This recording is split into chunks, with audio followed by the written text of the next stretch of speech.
Bible గ్రంథంలో ఉన్న దేవుడు ఏ విధంగా సమకూర్చి బాగు చేస్తాడో ఒక మాటను, ఒక వ్యక్తిని ఈ సమయమందు మీకు పరిచయం చేయడానికి ప్రయత్నిస్తూ ఉన్నా.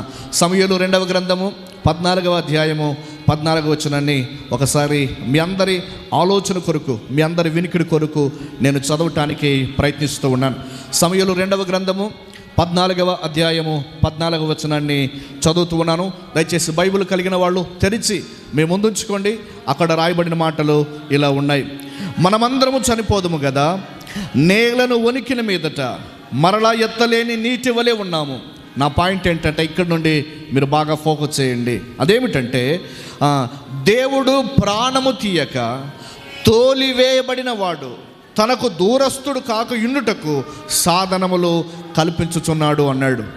దేవుడు ప్రాణము తీయక, అక్కడ రాయబడిన మాట, ప్రాణము తీయక తోలివేయబడిన వాడు తనకు దూరస్తుడు కాక, తనకు